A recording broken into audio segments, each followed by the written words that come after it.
Hello and welcome to the 10th session of the Imperator Rome community multiplayer. All our players are ready and in. We've got a couple of substitute players, but we'll get to them in a moment. But for right now, we're going. Right, so let's quickly scan through. First off, got to close this all stuff again, as per usual. There we go. So we've got some player wars to go on, but first let's just do a scan through the world. Albion, they're at war with Latybrigia. It's an AI. No one cares. Celtiberia, looking good, other than the fact they lost a bunch of land to these African nations in their previous war. Emporion is making a return. Hopefully he'll be able to do something. He was not a player last week. Arvernia and Pictonia are both protected. No, Pictonia is not protected. Arvernia is. But neither are being played today. Lugia has a substitute player that is being played by Mafiaf, and apparently there's a battle that we just missed. And it was a victory, it seems, for the Kushite. No, sorry, the Babylonians. Babylonians won a pretty hefty sized battle. We'll get to that in a moment. I am the one that uses the pause button, no one else. Right. Macedon, they're at war with Pisuria still, and I believe it is just their AI that is really doing all of this. Oh no, maybe they're doing it themselves as well. I thought it was their little AI allies doing this. Big battle, we might as well catch it while we can, and the Pisurians, massive victors there. Fantastic victory for them. Lovely. They're at war with Thrace and Macedon. And now moving swiftly on, we've got Iberia and Babylon in war with Thrace and Antigonids. Babylon also at war with Egypt, Cyrenaica and Kush, and having to fend off this threat from their south. We look at the Egyptian perspective, they have got a large amount of troops here, but they've got a large amount of troops arrayed against them. Parthia, I believe, is also involved in this war, and they have troops all stationed around as well. Moving further on, we've got this war between Bhoja and Maurya, and a big battle that we've just caught as well. Maurya has the advantage both in their general, the terrain, but Bhoja has the massive numbers advantage, which cannot in any way be understated. They also have a metric fuckton of elephants. Yeah, there's another 79 elephants in reserve, so yeah, this the numbers advantage, you really want to be killing 3 times as many as you're losing before you have any chance of winning this. Iggy now has the tactical advantage as well, which is absolutely going to help him, and he's bringing in an extra 60,000 heavy infantry, which also are very nice. Unfortunately, he's got a ton of archers on the front line, which are, let's be fair, not very good. Though, if he can hold out until the reinforcements arrive, maybe that's going to go back in his favour. The kill ratio is insane, and it looks like, for one of the first times that I've witnessed, we are going to see the numerically disadvantaged Mauryan nation win a battle versus what looks to be the entirety of the Bhojan army. And that is exactly what has happened. And he's just stack-wiped 221,000 men. That is unbelievable. Iggy, you have just stack-wiped 221,000 men. Just let me know how you feel right now. Oh my god, what the fuck? I feel super low, mate. Well done. Well fucking done. I think you definitely deserved that. After the weeks of being just harassed and hounded, to have that victory, my god. Jesus Christ. Well, I'm going to put you back now, but wow. Well done. Well done. And we also have Bhoja here. So tell me how you feel about that one. I don't know how that worked, because you know how the what is it? The retreat mechanics bugged? I retreated back one province, and he stack wiped me for some reason. How does that work, Lambert? I don't have a clue. Sometimes it's a bit buggy. I generally like to try and like retreat as far as possible. And why can't I piece him out anymore? I should be able to.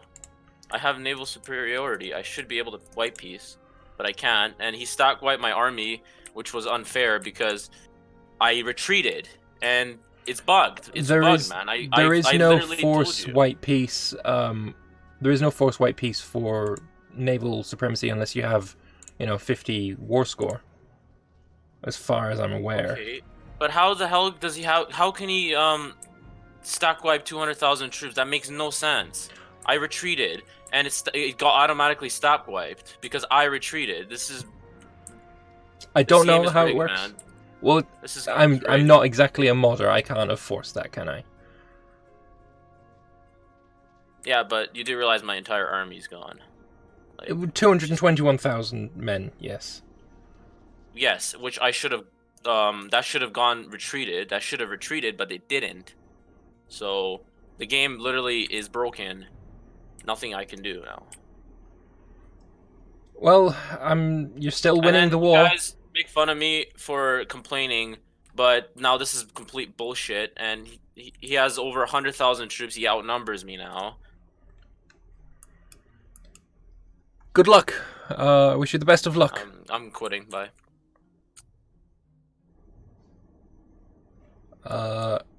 If he does, he's not protected.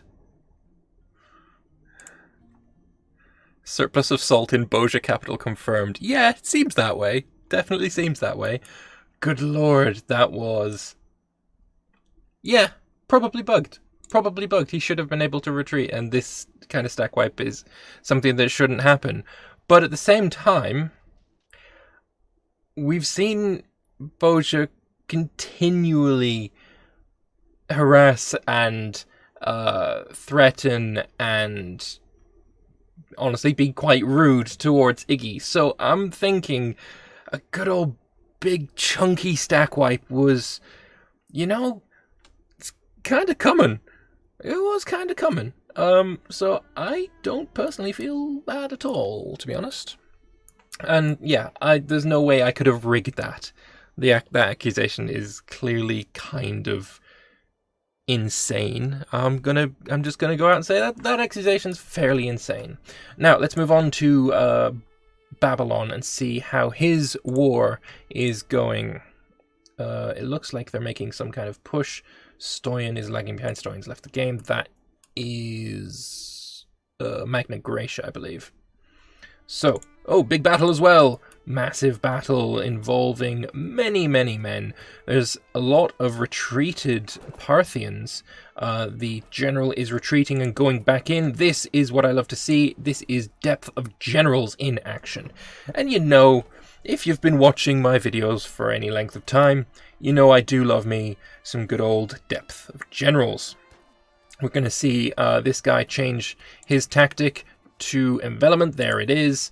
And when he gets involved in this combat, then they will have the tactical advantage. But immediately Cyrenaica retreats his general, putting it back to even tactics. So you can't do this forever. At a certain point, the army that you retreat is too big. And the amount of men you lose by retreating them, they can't be accounted for. It's not viable anymore. But we can see them both going in. Are they both going in with the same tactic? That would be rather silly. We have a shock action, and we'll see what you have at some point. No, we won't. We see the end of the battle. Unfortunately, we couldn't see the battle losses there, but you can see there is an awful lot of men. 284,000. I'd say they did outnumber the Egyptians in this battle, but hills, there might have been a river crossing, but probably not. Either way, huge battle going towards Egypt. Very cool. Retreating one territory is what tends to happen when you retreat and have low morale. Yeah, that's true enough. All right, we got Stoyan coming back in, so we'll pause. We'll accept the hot join, and I'm going to pause my recording a second. We're going to unpause my recording, and I guess that's probably not been 30 seconds yet, but we're gonna unpause in just a moment. See if there are any big battles that I can go and look at. We've obviously got the Macedonians and the Thracians at war with the Pisurians, and it looks like they're pushing in over the Minor River here. Let's unpause now. They're pushing over the Minor River, but they have not managed to cross this little strait, the major river of the Danube. And there's quite a few men here. I believe probably Pisuria has lost a battle, otherwise they'd still maybe be on this side of the river. Or maybe they just think it's prudent to retreat and get back some of that morale, some of the men that they've inevitably lost. Looking at Pisuria, they've still got 160,000 manpower, so they can fight for quite some time now. If we switch to Macedon, they are pretty much tapped. If we switch to Thrace, they are very much tapped. This is going to very rapidly swing in the Pisurian favor. They've been able to hold their own, but now that these guys can't really reinforce, the more battles they have, the more it is going to swing in the Pisurian favor. And that's going to be great to see. Unfortunately, Etruria is dead, and it looks like the remnants of the once proud nation is being gobbled up. Let's all put F's in chat for the lovely, glorious nation of Etruria. Calamari, thank you very much for the Diamond Man. It is so much appreciated. Thank you. Looking at the Antigonid Empire, they're just minding their own business. Like, yeah, they're sieging Babylon, but at the same time, I'm going to call this minding their own business. They're not getting involved in the big battles. They're allowing Babylon to just sit here and have to worry about the Egyptian advance, and meanwhile they're just going to sit here and siege all of the stuff that they want. It could be very, very easy to rid them of, push them back, and I think that's actually what this guy is doing. Although going in with half morale, you may have numbers, but you may have the hill advantage, but at the same time half morale is not something I'd be too comfortable with. He's going in with shock action. It's shock action v shock action. It's elephants, so I guess the morale advantage was totally irrelevant because he just creamed the Antigonids so hard. That is pretty one-sided. Let's switch on back to the Mauryan-Bhojan War. Looking at it from the Mauryan perspective, I mean, he's still losing, right? It is a naval supremacy CB, so we've got fleets here that Maurya just is not capable of dislodging. If we look at the mercenary list, look at the naval mercenary list, he could probably do something here. Where is this? There's some fleets down here, 18k, fleets around there. He could probably grab that. If I was him with a huge amount of money, I would hire as many of these mercenary fleets as I could.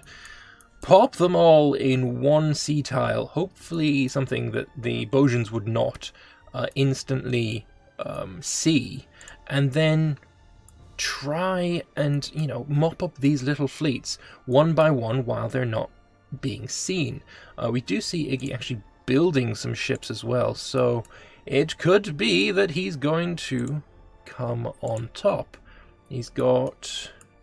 It doesn't look like any extra ships being built. That's a shame. Oh well. But what we do see is the advance of the Mauryan. They are now pushing onwards. Did you miss anything? Yeah, I think you probably did. I think you may have missed some things. Big battles, massive stack wipes. The city of Madanpur, which is right here, was the site of one of the biggest battles of the MP so far, and resulted in the loss of over 200,000 Bhojan lives. Plus whatever got lost in the battle prior to that, which is still a fair chunk of men. Iggy is on... Yeah, he can reinforce his armies. He's not in the negative just yet. And he will continue to regain his armies at quite a decent rate. I mean, 685 a month is not amazing. It's also not terrible, and the longer that Bhoja waits to engage his army again, the better it will be for him. At the moment we see lots of heavy infantry being created, marched up to the north, but there is definitely one player here who is in the ascendancy, and that is Maria. Right. The other decent battle, the decent war going on here, is Egypt going to make a push? We see 28,000 of them. There are forts being built. In the backlines there is a further 60-something, 80,000 maybe, plus the armies of Kush, plus the armies of Cyrenaica, and even more from Kush down here. Is a lot of troops. It is definitely a lot of troops. And we see Babylon making his move. Where is he gonna go?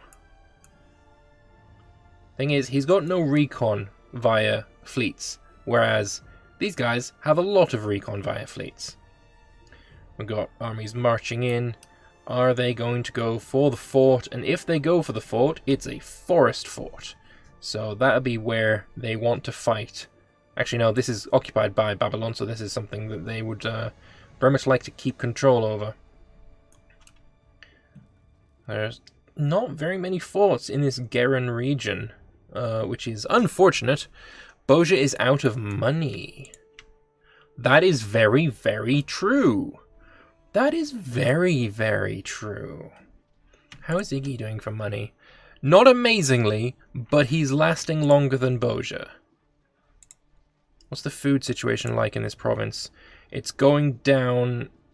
Oh, if it reaches 0, these forts will fall incredibly quickly. A ship is lost. Oh, Bhoja is starting to lose his navy. Bhoja is starting to lose his navy, and it may all be faltering for him. These ships will not last very long. They're currently moving in the wrong direction. Your ships are going to die. These ships are also moving. Where are they moving to? Are they just trying to starve out Paliputra as much as possible? I mean, I'm not sure that's entirely going to happen. Your ships are just going to die, and honestly, these 2 ships here, if there was enough of them not to get insta-stack wiped, these 2 ships would probably be enough to kill much of the fleet that you have, Bhoja. But we'll have to wait and see. What's good for Iggy, though, is he's got 0 troops in this region, so all of the food is going up now. He has enough food coming in, despite the trade embargo from the capital being sieged by the boats. He's got enough, and it's gonna stay enough. I think he's gonna do this. He's gonna win. There is a large amount of troops being marshaled north, though in fairness, 14,000 is actually not that large at all. This fleet has now got 74 ships in it. And yeah, a lot of them are going to fall very soon. Does Bhoja have any mercenaries? He does not. Only Thrace has 2 mercenary fleets. Interesting, very interesting. Looking over here, Alexandria Escate is marching through the Limeni lands, and Limen, have you got any men to counter this? You've got around about 70,000 in the south. That's clearly not enough to dispatch these armies here. And at a certain point, when these guys push through, they'll then be fighting against Bhoja. The big blue horde, I think their time is up. Let's go to Babylon. Are we missing a battle? It does not look like it. Oh, this is not really a battle. Though the rationale behind having 14,000 men just stood there on their own, I'm not sure you're going to get there before they all die. I really am not.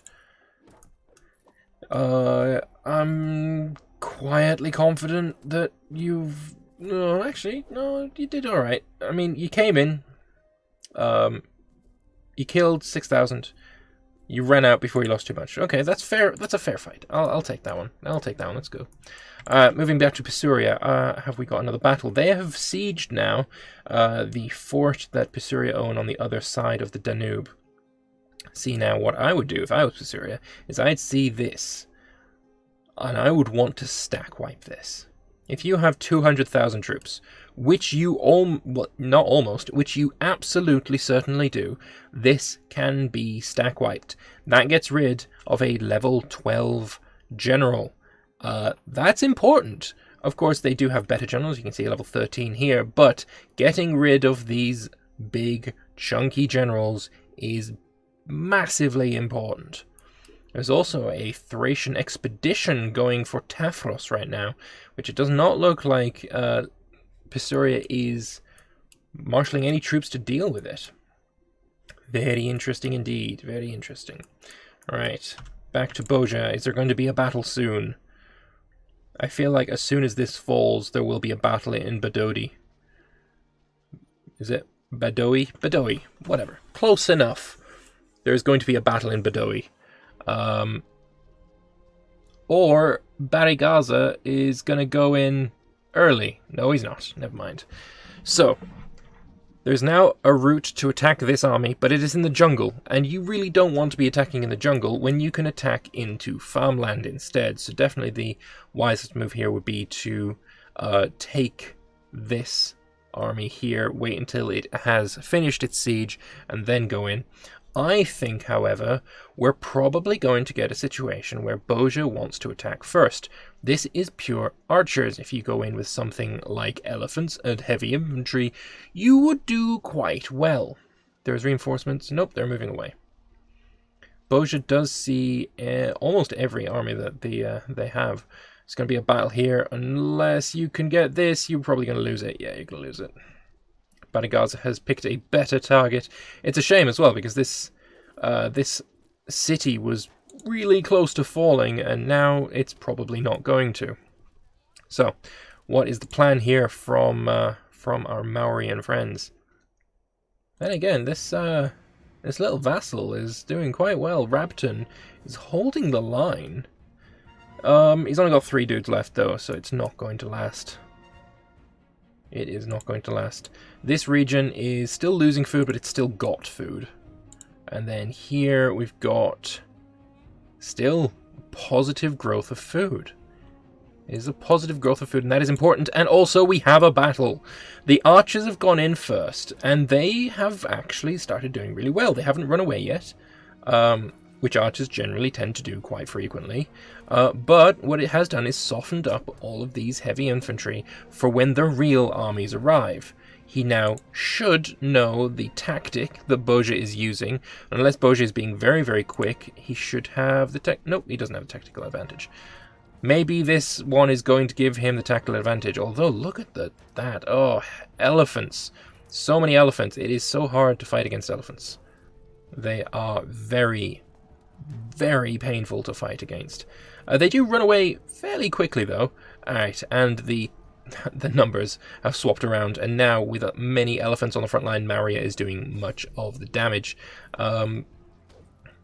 This is going to go Maria's way. They now have numerical supremacy. That is not something they've enjoyed against Bhoja in literally any of their previous wars.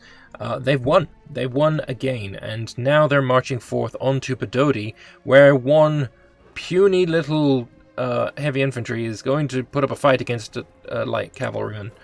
The fight of the century. Who's gonna win? It's probably going to be the heavy infantry, honestly. Unless you want to go and help out.